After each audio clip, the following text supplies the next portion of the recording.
और अगर मनुष्य का शरीर मिल भी गया, प्राप्त मान लो हो गया, और अच्छा शरीर भी अगर मिल गया है तो भी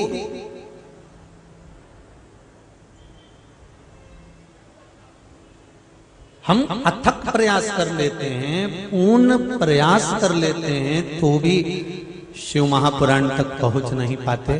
कहीं ना कहीं चलते चलते चलते चलते कोई ना कोई अड़चन उत्पन्न हो ही जाती है। अभी ये मर्दा परिवार आ रहा होगा हैदराबाद से हरिद्वार, इनके कई रिश्तेदार आ रहे होंगे। कई बार ऐसा भी होता है कि टिकट किसी का होता है और आना किसी को पड़ जाता है। आते आते भी कहीं कहीं ऐसा योग बन जाता है कि जो आने वाला था वो रह गया, और उसकी जगह जिसका टिकट ही नहीं हुआ था, जिसका सोचा ही नहीं था, विचार ही नहीं करा था, और कई बार ऐसा हो जाता है कि वो व्यक्ति उस टिकट पर आ जाता है। क्यों? क्योंकि हो सकता है कि इसकी जो पुण्य की गुल्लक है, इसकी जो आनंद की गुल्लक है, वो ज्यादा भरा गई है, इसलिए गुल्लक फूटते से ही हरिद्वार का दर्शन इसके भाग्य में लिखा हुआ। पुण्य की गुल्लक।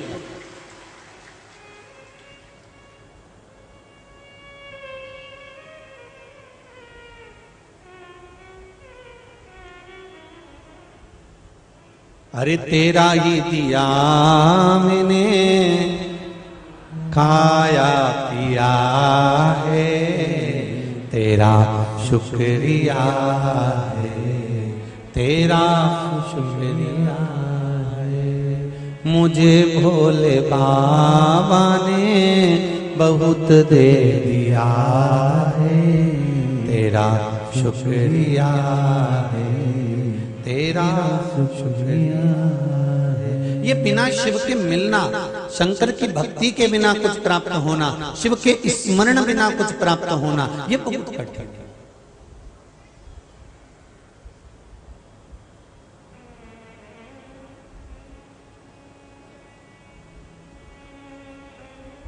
चौबीस 24,000 श्लोक की ये शिव महापुराण की कथा है।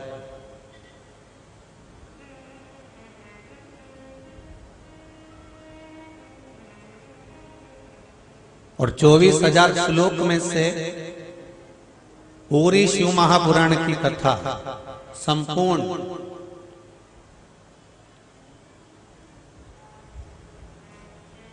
आपको याद रहे चाहे ना रहे, पर इतना जरूर है कि अगर आपने मन लगाकर, चित्त लगाकर, हृदय लगाकर यदि शिव महापुराण की कथा को श्रवण किया है, तो ये शिव महापुराण की कथा आपके किसी भी समय पर, किसी भी पल, किसी भी घड़ी पर आपके सामने खड़ी मिलेगी और आपकी रक्षा कर सकती है। कई लोग प्रश्न करते हैं, गुरुजी हम इतनी बार कथा सुनते हैं, हमको कुछ याद नहीं रहता। हमने भागवत जी इतनी बार सुनी, हमको याद नहीं रही। हमने रामायण इतनी बार सुनी, हमको याद नहीं। हमने गीता जी इतनी बार सुनी, हमको याद नहीं। तो मेरा निवेदन है कि आप कहते हो कि हमने इतनी बार कथा सुनी और याद नहीं रहती, तो याद कर कर तुम्हें करना क्या है? अगली बार यहाँ बैठना है।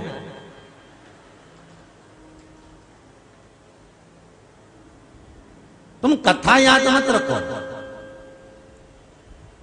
कथा सुनकर तो क्या गुरुजी, जब कथा याद ही नहीं रहती तो कथा सुनने से फायदा कौन सा है? लाभ क्या? जब याद ही नहीं रहे तो कथा क्यों सुने?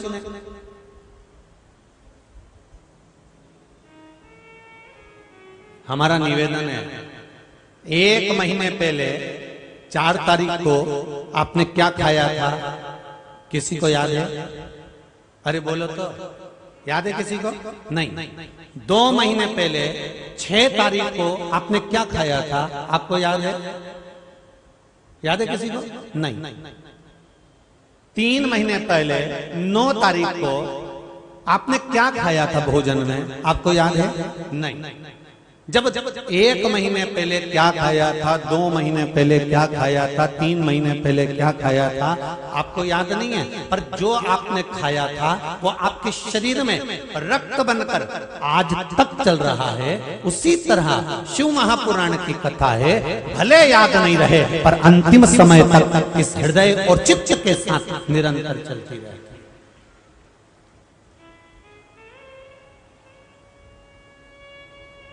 क्या खाया उससे मतलब नहीं है, पर वो शरीर में चल रही है, वो रक्त में चल रही है, वो वृत्ति में चल रही है।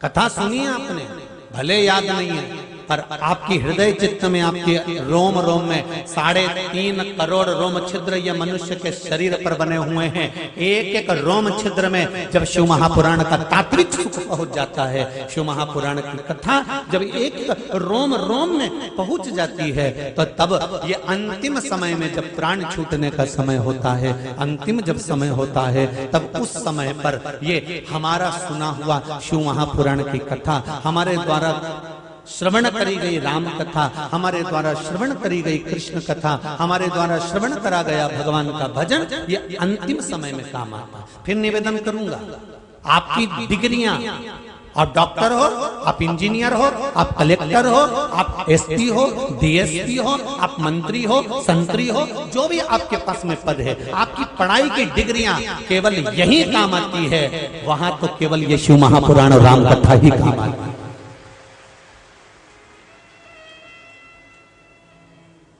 ये डिग्रियों के बल पर आपको यहाँ कुर्सी मिल सकती है, ये डिग्रियों के बल पर आपको यहाँ प्रतिष्ठा मिल सकती है, ये डिग्रियों के बल पर तुम्हें यहाँ सम्मान मिल सकता है, ये डिग्रियों के बल पर तुम्हारे को यहाँ आदर मिल सकता है, ये डिग्रियों के बल पर तुम्हें यहाँ मान और प्रतिष्ठा, यश और वैभव सब कुछ मिल सकता है। पर इन डिग्रियों के बल पर तुम्हें वहां कुछ नहीं मिलेगा। वहां पर एक ही डिग्री चलती है, क्या तुमने किसी भूखे को भोजन कराया है, किसी प्यासे को पानी पिलाया है, किसी गरीबड़े को, पथिक को तुमने किसी वृक्ष की छांव करी है, किसी के लिए तुमने एक गिलास जल भर कर दिया है? कहीं शिव महापुराण की कथा हो रही हो, राम कथा हो रही हो, वहां तुमने क्या बुआरी काढ़ी है? कहीं तुमने भगवान की सेवा में, वृद्धजन की सेवा में, बुजुर्ग की सेवा में, घर के माता पिता की सेवा में, घर के जो बड़े होते हैं, बयो होते हैं, चाहे वो जेठ हो, जेठानी हो, ननंद हो, नंदोई हो, सास हो, ससुर हो, माता हो, पिता हो, काका हो, काकी हो, घर के बुजुर्ग जितने हैं, क्या उनकी सेवा में आपने अगर कुछ थोड़ा सा समर्पण किया है तो ये सारा आपका किया गया पुण्य की डिग्री वहां काम आती है। यहां पर काम नहीं, पर वहां जरूर काम आती है। आपका समर्पण, आपका आदर, आपका सम्मान, आपका सत्कार।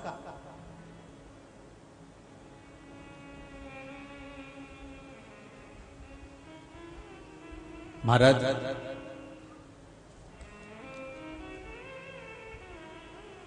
संकल्प तो लिया बाबूजी ने कि मुझे कथा करवाना है मर्दा परिवार में, पर मैं धन्यवाद दूंगा श्रवण कुमार जैसे बेटे दिनेश जी और दिलीप जी आपको, कि आपके दोनों की धर्म पत्नियों को भी धन्यवाद दूंगा और सारे परिवार को धन्यवाद दूंगा जिन्होंने आगे बढ़कर अपनी बहनों के साथ में, पूरे परिवार के साथ में, पूरे कुल के साथ में इस कथा को, कि पिताजी का मन है, माताजी का मन है, माँ और बाप का एक मन और चित्तवृत्ति, बस यही तो है। पूर्व समय के श्रवण कुमार माता पिता को कंधे पर तीरथ कराने ले गए थे। आज का बेटा अगर माता पिता कहें और बेटा अगर उनके कहे हुए वचन को निभा ले तो समझ लो श्रवण कुमार से कम नहीं है। इतना भी कर ले तो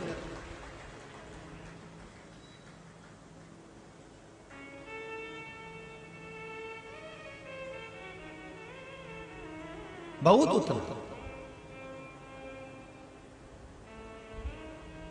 और धन्यवाद दिलीप जी और दिनेश जी, आपकी धर्म पत्नियों को, बहुओं को भी धन्यवाद दूंगा। बहुत बहुत साधुवाद कि हृदय से, चित्त से, मन से, उमंगता से, आनंद के साथ शिव महापुराण की कथा करवाने के लिए आप आए अपने माता पिता को।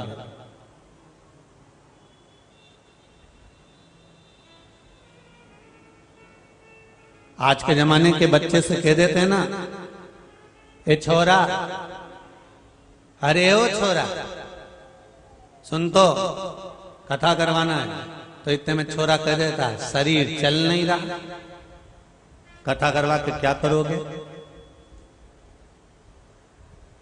पर धन्यवाद जी, बहुत बहुत साधुवाद है हृदय से, इस माँ गंगा के पावन घाट से बहुत बहुत साधुवाद है कि माता पिता के वचन को निभाया है आपने और शिव महापुराण की कथा करवाकर जनमानस तक पहुंचाया है आपने।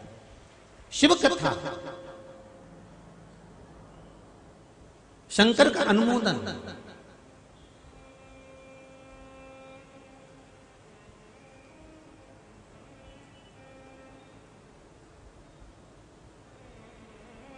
हर की पौड़ी शिव महापुराण की कथा का लक्ष्य लिया है। हर की पौड़ी, हर का द्वार, हरि का द्वार। अभी इससे पहले जो कथा हुई थी वो त्रिपुंड शिव महापुराण में, उसके पहले जो कथा हुई थी शिव पंचायत शिव महापुराण की कथा थी। अब आप और हम जो श्रवण करने के लिए बैठे हैं, यह हर की पौड़ी, हरि का द्वार शिव महापुराण की कथा है।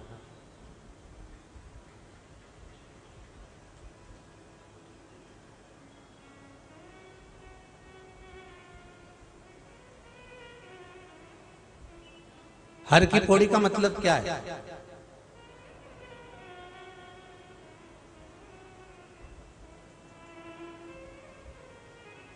पौड़ी मतलब पेड़ी, पेड़ी मतलब सीढ़ी, सीढ़ियां जो चढ़ी जाती है। हर की पौड़ी, पेड़ी, सीढ़ी जो चढ़ी जाती है। और उसमें एक शब्द जुड़ा हुआ है, हर की पौड़ी। ये हर, हरि, ये हर हरि जो शब्द है, जो संबोधन है, क्या ये भगवान विष्णु के नाम से लिया गया है?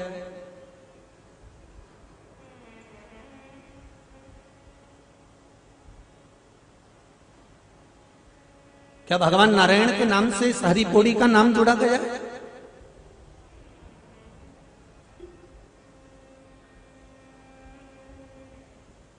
कितनी बार आए हो आप लोग? जितने मेहमान लोग आए हैं हैदराबाद से वो भी बताएं, और जितने लोग यहाँ कथा सुनने आए वो भी बताएं। कितनी कितनी बार आ गए? उंगली के सारे से बता दो। कोई 4 बार, कोई 3 बार, कोई 2 बार, कोई 10 बार, कोई अनगिनत बार, ना जाने कितनी कितनी बार आए हो गए यहाँ पर। तो हरि की पौड़ी का मतलब क्या है? क्या हरि की पौड़ी मतलब भगवान विष्णु को हरि कहा गया, और हरि की पौड़ी मतलब हरि का द्वार है? सही है क्या? बोलते जाओ जरा जल्दी जल्दी।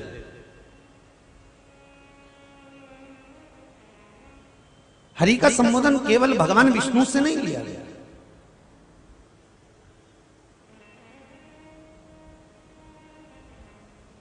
हरि का द्वार, हर की पौड़ी, सीढ़ियां, यहां पर जो हरि शब्द लिया गया है वो भगवान विष्णु से नहीं लिया गया।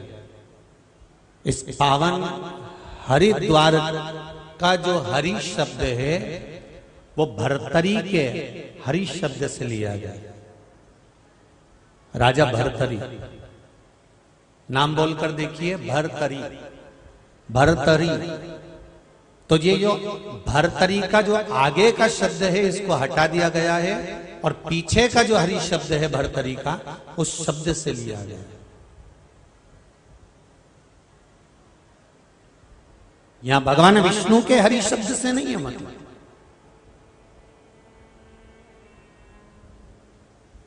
यहां भगवान नारायण के हरि शब्द से मतलब नहीं है। नारायण का नाम तो ये गंगा के घाट पर हरिद्वार में बाद में जोड़ा गया है, पर उसके प्रथम में हर की पौड़ी का जो संबोधन कहा गया है, हर की पौड़ी का जो चरित्र वर्णन किया गया है, वो राजा भर्तरी से। विक्रमादित्य ने अपने भाई भर्तरी के याद में सीढ़ियों का निर्माण करा था गुफा तक, जहां पर बैठकर भर्तरी भगवान नारायण का और शिव का स्मरण कर रहे थे।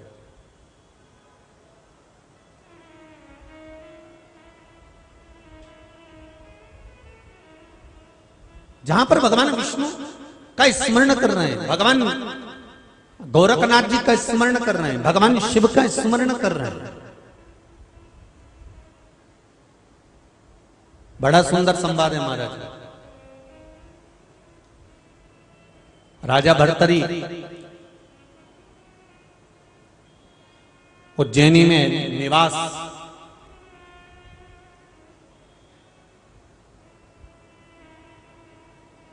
सप्तपुरियों में दो पुरियों में राजा भर्तरी आते थे और जाते थे। पहली अवंतिकापुरी उज्जैन, दूसरी मायापुरी हरिद्वार। इस हरिद्वार का जो प्राचीन नाम है, जो देवताओं के द्वारा दिया गया नाम है, जो देवताओं के द्वारा निश्चित किया गया नाम है, इसका नाम है मायापुरी। सप्तपुरियों में एक पुरी है।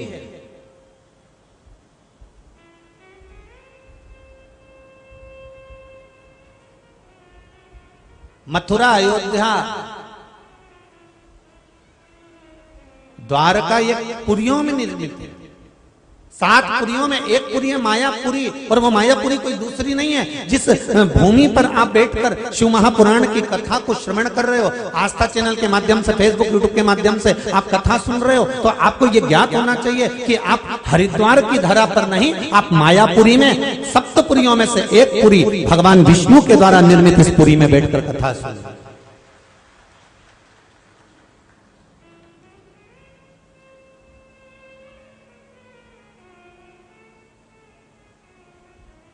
और क्या मतलब होता है पुरी का? क्यों कहा जाता है अवंतिकापुरी जाइए, मथुरापुरी जाइए, मायापुरी जाइए, द्वारकापुरी जाइए, कांचीपुरी जाइए, जगन्नाथपुरी जाइए? इन पुरी का मतलब क्या है?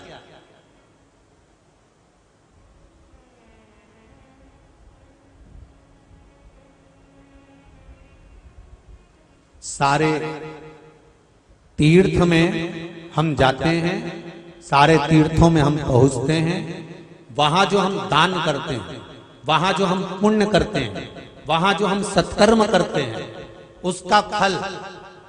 और स्कंद पुराण अगर आप लोगों ने सुनी हो तो, अगर नहीं भी सुनी हो तो फेसबुक यूट्यूब पर डली होगी। मुंबई के अंधेरी में माहेश्वरी समाज द्वारा माहेश्वरी भवन में शिव महापुराण कथा का वाचन किया गया। शायद वो यूट्यूब पर या फेसबुक पर डली होना चाहिए। आप उसको सुनेंगे तो उसमें वर्णन किया है कि स्कंद पुराण में जो तीर्थ खंड आता है,